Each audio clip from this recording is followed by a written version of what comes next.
Assalamualaikum teman-teman, Sony baru aja mengeluarkan sebuah pocket kamera khusus bagi vlogger yang berhasil membuat saya keracunan akut selama 1 jam pertama.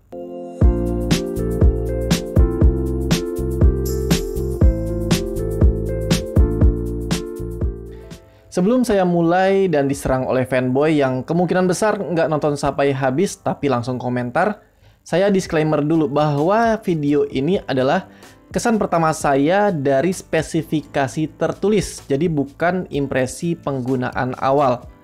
Oke, kita mulai sekarang. Ada beberapa poin yang membuat saya sebagai seorang konten kreator pengen banget punya Sony ZV-1 ini. Pertama, ini adalah kamera Sony yang memang ditujukan, ini adalah kamera pocket Sony yang memang ditujukan untuk vlogger.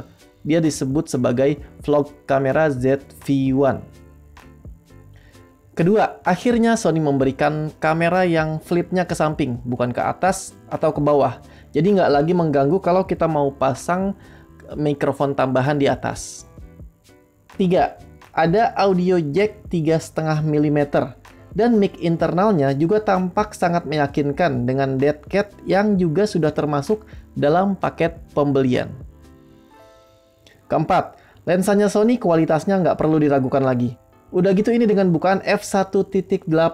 Ini pasti bokelesius banget dan bagus buat low light. Pokoknya dijamin lebih bagus dari HP. Karena memang fungsinya kan ini mirip HP ya, pocket kamera, jadi bisa dibawa kemana-mana. Kelima, built-in ND filter. Ini killer feature yang saya pengen banget ada di kamera mirrorless saya ini. 6. Dia punya fitur product showcase dengan autofocus yang super cepat. Jadi kalau saya kan sering banget menunjukkan sebuah produk ya. Nah, pada saat saya nunjukin sebuah produk, fokusnya ada di mata, terus saya giniin, dia tetap ke mata karena dia nangkep ini adalah muka saya. Jadi saya harus nutupin produknya, menutupi muka, baru dia bisa fokus. Nah, dengan fitur product showcase ini nggak perlu. Begitu ada sesuatu di depan, walaupun nggak menutupi muka secara penuh, dia langsung fokus ke produk tersebut. Dan ini sangat saya butuhkan.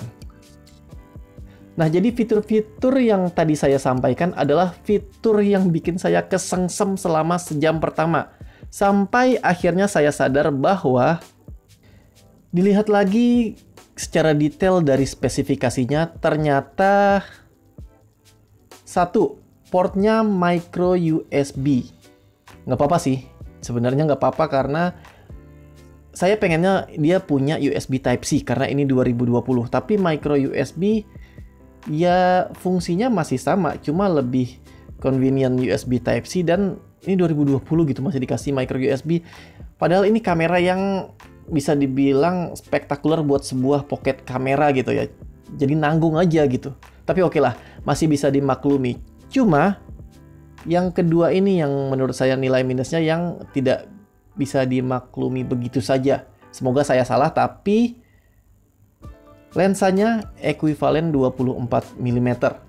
Jadi kalau kita pegang kameranya buat vlogging, gini ya. Kan kalau gini banget aneh gitu vloggingnya.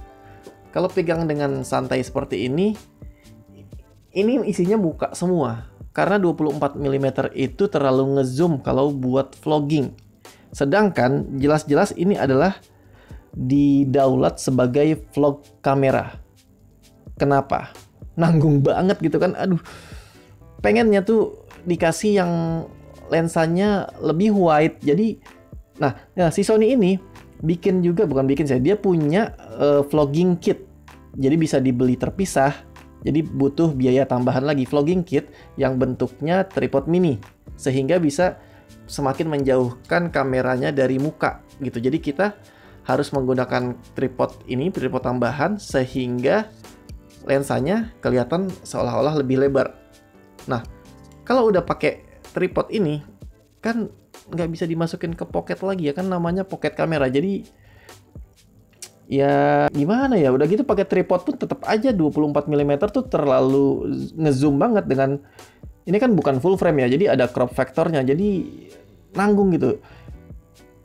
Udah sih, saya terkesan kecewa banget karena ya walaupun saya belum tentu beli juga, tapi sejam yang lalu itu saya sangat excited dengan produk ini. Sampai akhirnya pas lihat-lihat review lagi, lihat-lihat spesifikasinya lagi, ternyata ada 2 poin yang tadi itu. Tapi poin terakhirnya yang bikin saya kecewa terhadap spesifikasi lensanya. Padahal f1.8-nya itu sangat menggiurkan karena bakalan berfungsi banget kalau buat kita pakai syuting vlogging indoor. Itulah poin-poin kesan pertama saya terhadap spesifikasi Sony ZV-1 yang tadinya bikin saya keracunan, tapi kemudian dalam 1 jam saja berubah drastis. Ya, semoga ini cuma karena saya belum pegang produknya aja. Bisa jadi setelah saya coba, ya nggak tahu gimana caranya, semoga bisa ada kesempatan buat nyoba. Fungsi-fungsi yang tadi saya bilang killer feature-nya itu bisa menutupi kekurangannya. Ya, jadi itulah poin-poin kesan pertama saya terhadap spesifikasi Sony ZV-1. Semoga nilai minusnya yang menurut saya minus tadi, dari spesifikasinya aja ya, saya belum coba. Semoga killer feature-nya yang tadi saya sebutkan juga bisa menutupi kekurangannya. Nah, buat saat ini saya sih berharap aja supaya seri berikutnya itu dikasih lensa yang lebih lebar, misalnya 16 mm. Nah, karena kan ini namanya Sony ZV-1. Mungkin karena memang sudah disiapkan Sony ZV-2 khusus bagi kaum kreatif yang bersabar.